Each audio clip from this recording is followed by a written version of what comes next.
Hello दोस्तों, नमस्कार। Political science learning में आप सभी का स्वागत है। हम लोग पढ़ रहे हैं वेस्टर्न पॉलिटिकल थॉट और पिछली वीडियो में हमने प्लेटो के इंट्रोडक्शन के बारे में जाना था। आज जो हम लोग देखेंगे वो प्लेटोज के रिपब्लिक में जो थ्योरी ऑफ जस्टिस है प्लेटो की, उसके बारे में हम लोग समझने की कोशिश करेंगे। प्लेटो जस्टिस को फर्स्ट ऑर्डर प्रिंसिपल बताता है किसी भी स्टेट्स के लिए, एक आइडियल स्टेट्स के लिए जस्टिस का होना बहुत ही इम्पॉर्टेंट है। और साथ ही साथ वह आर्गू भी करता है कि without justice there could be not be order, stability और हैप्पीनेस। यानी बिना जस्टिस के न तो ऑर्डर रहेगा, न स्टेबिलिटी रहेगी स्टेट में, न ही हैप्पीनेस रहेगा, चाहे वो स्टेट के लिए हो या एक इंडिविजुअल्स के लिए हो। इस प्रकार प्लेटो जो है तो जस्टिस को सिन क्वा नन बताता है एक ऑर्डर और स्टेबिलिटी स्टेट्स के लिए। सिन क्वा नन मीन्स होता है इसेंशियल कंडीशंस। और वह बुक अपने बुक रिपब्लिक में इसे क्वेश्चन आंसर्स के फॉर्मेट में जो तो रिप्रेजेंट करता है, प्रस्तुत करता है। वह अपने ट्यूटर सुकराट के मेथड्स को फॉलो करता है और उस समय एथेंस में जो प्रिवेलिंग नोशंस थे जस्टिस के, उसको बारे में जानने की कोशिश करता है, जिसके लिए वह नोटेबल स्कॉलर्स और सोफिस्ट्स जो एथेंस के थे उनसे इंगेज होता है, उनसे डिबेट करता है। तो सबसे पहले जो डिबेट में ज्वाइन होते हैं वो सेफलस के साथ वो ज्वाइन करता है, जिसमें सेफलस आर्गूज करता है कि जस्टिस क्या है। जस्टिस उसके अनुसार, सेफलस के अनुसार, being honest, speaking the truth and paying one's डेब्ट। लेकिन प्लेटो इस बात को नहीं मानता, वो सुक्रेट के माध्यम से इसको रिफ्यूट कर देता है और उसका कहना है कि सत्य बोलना और किसी का डेब्ट चुकाना कभी कभी हार्मफुल और अनजस्ट कॉन्सिक्वेंस भी हो सकता है। इसलिए ये इसको वो जस्टिस नहीं मानता, सत्य बोलना और किसी का डेब्ट चुकाना। क्योंकि फॉर एग्जांपल यदि आपने किसी से कोई हानिकारक वेपन लिया है, खतरनाक वेपन लिया है और वह उसको लौटा देते हैं, वह आपको हार्म भी कर सकता है। तो इस प्रकार प्लेटो इसको निग्लेक्ट कर देते हैं सोक्रेटिस के माध्यम से। फिर वो ज्वाइन करते हैं पॉलीमार्कस को, जो कहता है कि doing goods to one's friends and harms to enemies. यानी पॉलीमार्कस के अनुसार फ्रेंड्स के साथ अच्छा करना और जो हमारे एनिमीज हैं उनके साथ बुरा बर्ताव करना या उनको हार पहुंचाना ही जस्टिस है। लेकिन प्लेटो इसको भी नहीं मानते, रिफ्यूट कर देते हैं और कहते हैं कि आइडेंटिफाई करना कि कौन आपका रियल फ्रेंड्स है और कौन आपका रियल एनिमी है, यह मुश्किल है, यह इजी नहीं है। और किसी के साथ भी अनजस्ट करना, किसी को भी हानि पहुंचाना कभी भी जस्ट नहीं हो सकता।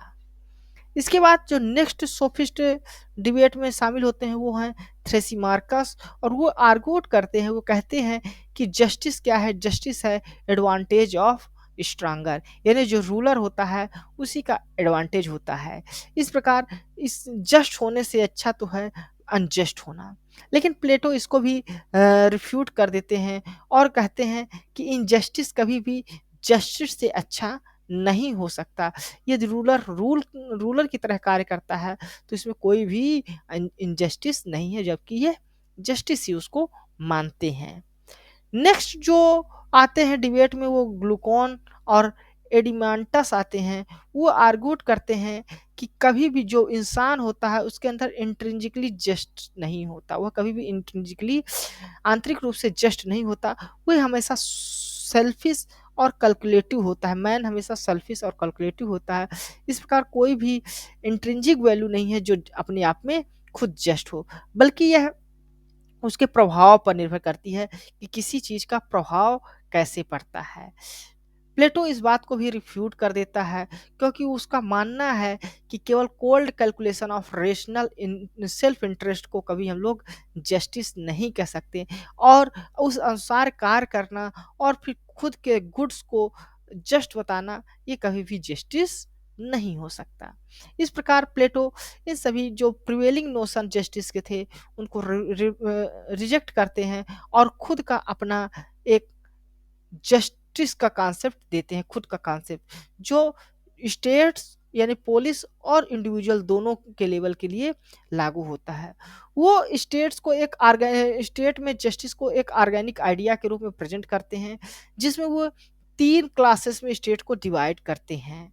फर्स्ट क्लास है फार्मर्स, ट्रेडर्स और क्राफ्ट्समैन का, जो ड्रिवन बाई होते हैं एपेटाइट्स के, जिनके अंदर इच्छा होती है, भूख होती है अधिक से अधिक प्राप्त करने की। नेक्स्ट जो क्लास होता है वो auxiliary class of military commanders होता है, जो गाइडेड होते हैं ऑनर्स के द्वारा, स्पिरिट उनके अंदर स्पिरिट होती है, वो गाइड होते हैं ऑनर्स के द्वारा। और जो लास्ट क्लास होती है फाइनली जो होता है फिलासफर होते हैं, जो रूलर होते हैं, वो गाइड होते हैं रीजन या विजडम के द्वारा, वो शासन करते हैं लोगों के ऊपर। तो इस प्रकार प्लेटो को देखा जाए तो तीन क्लासों में डिवाइड करता है। पहला है रूलर, फिर सोल्जर और आर्टिजन। जो रूलर होता है उसके अंदर जो वर्च्यू होती है वो विजडम की होती है, जो सोल्जर होता है उसके अंदर जो विष्टि होती है करेज की होती है, और जो आर्टिजन होता है उसके अंदर जो विजडम होती है वो टेम्परेंस की होती है, सहनशीलता की होती है। और यदि उनके अंदर डोमिनेंट ट्रेट की बात की जाए, जो उनका सोल होता है, तो रूलर का जो सोल होता है वो रेशनल होता है, तार्किक होता है। जो सोल्जर होता है वो स्पिरिटेड होता है। और जो आर्टिजन या ट्रेडर्स या फार्मर्स जो होते हैं उनके अंदर एपिटेटिव जो है तो डोमिनेंट ट्रेड पाया जाता है। इस प्रकार प्लेटो जो होता है एक ऑर्डर और जस्टिस जस्टिस स्टेट के लिए ये रियलाइज करते हैं कि उसमें जस्ट होना जरूरी है। और इसके लिए वो कहते हैं कि जितने भी क्लास है, तीनों क्लास हैं, उनको सभी को अपना ये रियलाइज करना चाहिए कि वे इंटरडिपेंडेंस है एक दूसरे के ऊपर, और सभी को उनको अपना ओन स्पेसिफिक नेचर के अनुसार अपना कार्य करना चाहिए। Like in the city state, Plato identified three elements of individual soul. इस तो इंडिविजुअल सोल के थ्री एलिमेंट्स वो आइडेंटिफाई करते हैं, ये हैं एपेटाइट, स्पिरिट और इंटेलेक्ट। प्लेटो कहते हैं कि हमेशा ये तीनों एलिमेंट में कॉन्फ्लिक्ट बना रहता है, क्योंकि ये पर्सनालिटी है, लोग ऐसे होते हैं कि इनमें कॉन्फ्लिक्ट हमेशा होते रहता है।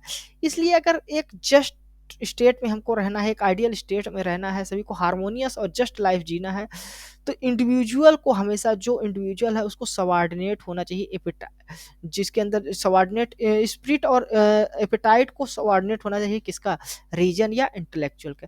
यानी जो फिलोसफर होता है उसके सबऑर्डिनेट में रहना चाहिए जो मिलिट्री वर्ग है, क्लास है, और जो आर्टिजन क्लास है या फार्मर्स ट्रेडर्स जिसमें आते हैं। इस प्रकार हम लोग देख सकते हैं कि जो प्लेटोनिक कॉन्सेप्शन ऑफ जस्टिस है वो हार्मनी ऑफ एग्जिस्टेंस को महत्व देता है, जिसमें सभी इंडिविजुअल और जो तीनों क्लास हैं स्टेट्स के, उनके बीच हमेशा हार्मनी बनी रहने की बात करता है प्लेटो।